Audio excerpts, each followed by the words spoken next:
Você tem dificuldade de aprender lendo? Se esse é o seu caso, então esse vídeo aqui está sendo feito exatamente para você. Eu vejo que muita gente tem dificuldade de aprender lendo um livro ou uma apostila. A galera prefere ver uma videoaula com alguém explicando as coisas e tudo mais, porque geralmente as pessoas dizem isso daqui para mim. Ler é chato, ler é difícil, a pessoa geralmente vai acabar se distraindo.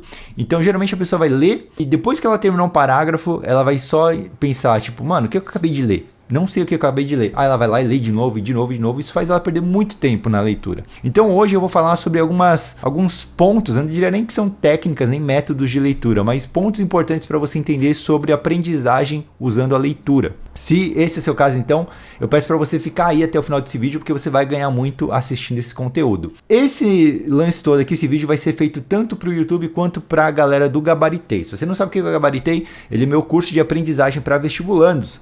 Então lá eu te ensino a aprender.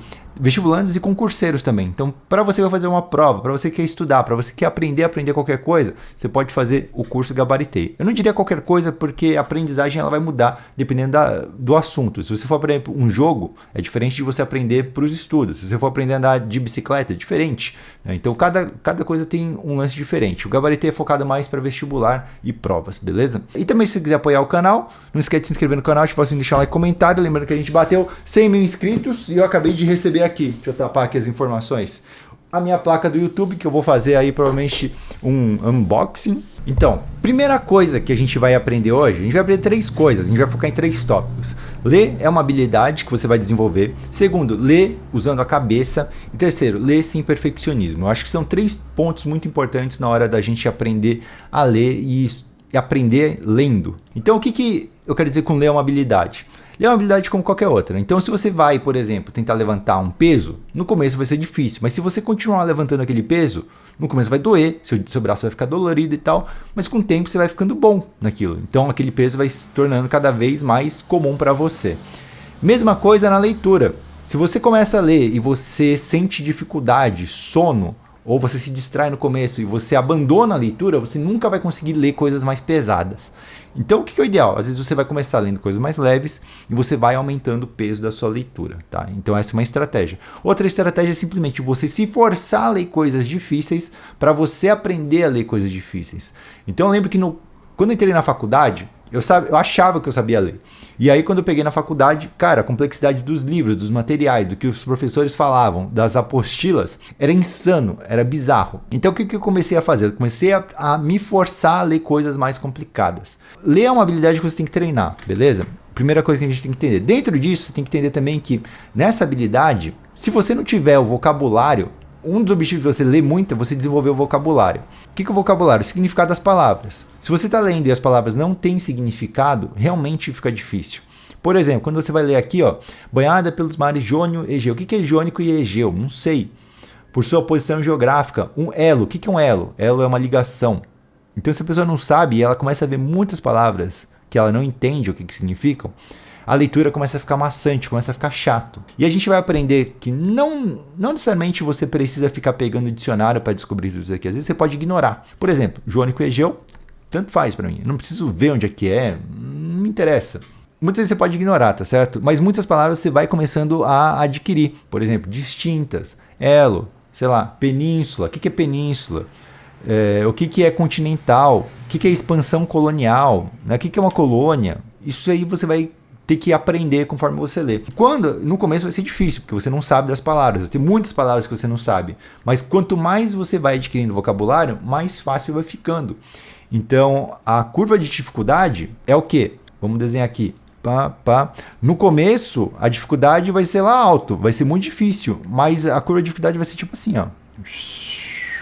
Tá? Então, conforme você vai treinando, ele vai ficando muito mais fácil com o tempo. Segundo tópico que a gente tem que saber, que é muito importante, é que você tem que ler usando a cabeça. Leitura não é um negócio que você deve fazer de forma automática. Você está lendo livros que estão te passando conhecimento. Então, quando você for ler, é importante que você leia de forma consciente. Ou seja, o que é ler de forma consciente? Quando você lê uma frase, alguma coisa, geralmente a gente vai ter, vamos fazer uma análise sintática, né? Vai ter o quê? Sujeito, verbo, objeto. Então você vai estar descobrindo que ele está falando alguma coisa de alguma outra coisa. Vamos pegar aqui o livro, de novo. Banhada pelos mares Jônico e Egeu, tá? A Grécia era, por sua posição geográfica, um elo entre a Europa e o Ocidental. Quando você lê essa frase aqui, se você pegar só as palavras individualmente, elas não vão fazer tanto sentido. Se você pegar as palavras uma depois da outra, elas não vão fazer tanto sentido. E eu acho que é aqui que vem a grande diferença entre você ouvir uma videoaula e você ler um texto. Quando a gente fala, quando a gente explica alguma coisa, a gente não se preocupa tanto com gramática, com o texto ficar bonito. Então, quando a gente vai, por exemplo, vamos pegar esse exemplo aqui. Quando a gente escreve, você pode escrever a sua frase meio que misturando a ordem das coisas. Se a gente for pegar o conteúdo todo disso daqui, banhada pelos mares Jônico e Egeu, a Grécia era, por sua posição geográfica, um elo entre a Europa e o Oriente Médio. Se a gente for pegar, a gente pode falar o seguinte: a Grécia era um elo entre a Europa e o Oriente Próximo. É isso que aquele parágrafo quis dizer com todas aquelas palavras. Então, se eu fosse falar para alguém, se eu fosse explicar numa videoaula, eu falaria o quê? A Grécia fazia a ligação entre a Europa e o Oriente. E no texto, o que acontece? Para ficar mais bonito, para ficar mais eloquente, o grande historiador que escreveu esse livro aqui, que, sei lá, que acha na cabeça dele que isso ajuda o aluno, na verdade não ajuda, ele escreve do jeito mais difícil. Banhada pelos mares Jônico e Egeu, que o aluno não sabe o que é, a Grécia era, por sua posição geográfica, um elo. Lógico que é por sua posição geográfica, né? É óbvio, a gente está falando de geografia, não precisa colocar isso no texto, mas ele coloca, porque ele é o intelectual, pirocudo, só que isso atrapalha o aluno. Então, quando você for ler, você tem que ler de forma consciente, se perguntando qual que é a mensagem que ele está querendo passar nessa frase. O que eu estou aprendendo? Né? O território grego era composto por duas regiões distintas. Então, tá... A Grécia era composta por duas partes. A parte continental. O que é continental? Que é um continente. Ao sul dos Balcãs não me interessa. E a Grécia insular, que ocupava as ilhas do Mar Egeu. Tá, então a parte é continental. E o que não é continental? É quando está no mar, quando está na ilha. Então, continente e ilha, beleza? Duas partes, continente e ilha. Olha só, a gente dividiu e a gente conseguiu entender que desse parágrafo aqui a gente teve duas conclusões. Vamos reescrever. Grécia em duas partes. Continente e ilhas. Beleza? Só isso. Essa informação que eu quero na minha cabeça. Vai cair numa prova que ao sul das penínsulas do Balcãs, Grécia insular, Ásia Menor, vai perguntar isso? Cara, provavelmente não. Né? Provavelmente, se cair alguma coisa da Grécia, você vai ter que saber que tinha uma parte continental e uma parte que tinha ilha. Então tenta aprender de forma consciente. Se você acha difícil de lembrar, tenta pensar em alguma âncora que faça você se lembrar. Pega essa informação e tenta organizar. Então, Grécia. Geralmente eu anoto num bloco de notas, eu faço assim. Então, onde era? Onde? Sei lá, entre Europa e Oriente. Partes. Continente e ilhas. Então anota o mínimo possível de informação para você ir mapeando aquilo que você está lendo, que você está aprendendo.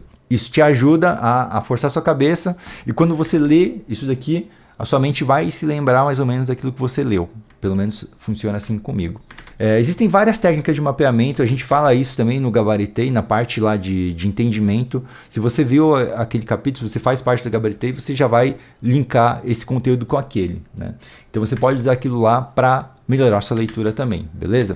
E o ponto 3 é o quê? Ler sem perfeccionismo. O que eu quero dizer com ler sem perfeccionismo? Quando você lê um texto, lembra que, de novo, o escritor é o historiador pirocudo. Então, ele vai querer demonstrar toda a eloquência dele, como ele é inteligente, ele sabe sobre a história da Grécia. Você, como aluno, você não tem que saber a história toda da Grécia, você não tem que saber sobre Jônico e Egeu nem nada disso. Então, pula as frases que você não entende. Não tenta entender tudo, tenta entender o máximo que você conseguir. Banhada pelo Mar Egeu, tá. Então, era um elo entre a Europa e o Oriente. Oriente Médio, Oriente Próximo. Persas, ó, tem uma foto aqui. Ah, tá, então era composto por duas partes. Tá, comunidade terrestre. Tem um terreno montanhoso. Tá, isso aqui será que me interessa? Será que alguma prova perguntar como que era o terreno da Grécia? Cara, é um absurdo perguntar um negócio desse. Períodos, origem indo-europeias. Tá falando um monte de coisa aqui sobre sei lá o que, tá? Opa, tem uma parte de negritos, isso aqui parece ser importante. Primeira diáspora, dispersão grega. O que é a primeira diáspora? Tá? Então vamos lá. Os dórios, último grupo de povos arianos a penetrar na Grécia, chegaram enquanto a civilização micênica se expandia em direção à Ásia. Aguerridos, nômades e, ó, quantas coisas. Aqui tem, ó, primeira diáspora grega. Não entendi nada do que está escrito aqui. Um povo que eu não conheço veio para lá. Então aqui a gente tem as setinhas e a formação aqui dos gregos e para onde que eles estão indo. Então os gregos aqui, tinha Atenas, tinha Esparta, olha, de Creta, do Minotauro, e daqui eles vieram para cá, para a Ásia Menor, tá? E tinha Troia aqui na Ásia Menor, beleza? Então período homérico, tinha período pré-homérico, período homérico. Então quem que é Homérico? O que é esse Homérico? É o cara que escreveu Ilíada e Odisseia. Então você vai lendo, vai pulando as informações que você acha que são desnecessárias e vai fazendo anotação, tudo de forma consciente. O que vai acontecer? Depois que você foi lá e leu tudo rapidão, não tenta ler aprendendo tudo devagar, lentamente, porque isso vai ser realmente chato e entediante. Tenta aprender o mais rápido possível. Passa para frente. Foca em terminar o mais rápido possível, em ler pegando o máximo de informações úteis, ignorando o máximo de informações inúteis, né? Olha que a gente tem aqui uma imagem falando dos pilares, coríntio, jônico e dórico. Cara, isso não me interessa. O que vai cair sobre Grécia, provavelmente? A gente vai descobrir nas questões. Nessa apostila aqui, no caso, as questões ficam separadas. Então eu não vou pegar para mostrar, mas você vai lá, terminou de ler, você vai fazer as questões. Nas questões você vai descobrir se faltou alguma coisa. Se faltou, você volta, acha a informação e aí você aprende, entende? Então é um processo bem natural você aprender lendo. Diferente de você, às vezes, aprender numa videoaula. Na videoaula você não consegue pular as coisas, você vai ouvindo e como você está num ritmo do professor falando, fica meio ruim de você ficar apertando pause para você anotar. Quando você está lendo, não. Você pode ler e anotando do lado ao mesmo tempo alguns tópicos importantes. E essa é uma dificuldade que eu tinha nas aulas, na sala de aula. O professor ia falando, às vezes eu queria anotar, mas se eu anotasse eu deixava de ouvir o que ele estava falando. Era muito ruim. Eu não gosto de aprender ouvindo. E a leitura me permite pausar a leitura para fazer anotações, né? Pular partes, ou então eu voltar em alguma parte do texto que eu perdi, que eu não entendi direito, e pesquisar, buscar informação. Ou mesmo ir lá no Google, pesquisar quais foram as guerras médicas, queria entender melhor, esse texto aqui está ruim. Vou lá no Google, pesquiso guerras médicas e aprendo sobre guerras médicas, né? Então, estudar por texto me permite ter mais maleabilidade na hora de aprender. E quando você entende isso daí, quando você para de ser perfeccionista, você vai ver que vai fluir muito mais o seu estudo por leitura, beleza? Então é isso, galera. O vídeo vai ficando por aqui. Obrigado para quem assistiu até agora. Se você não faz parte do Gabaritê, então você pode ser aluno meu clicando aqui no link aqui abaixo. Lembrando que é um curso de aprendizagem, não é um curso de conteúdo, tá bom? Lá eu não vou te explicar história. Eu vou te explicar como aprender a aprender em vídeos como esse e outros mais aprofundados, beleza? Então é isso. Um obrigado e até a próxima.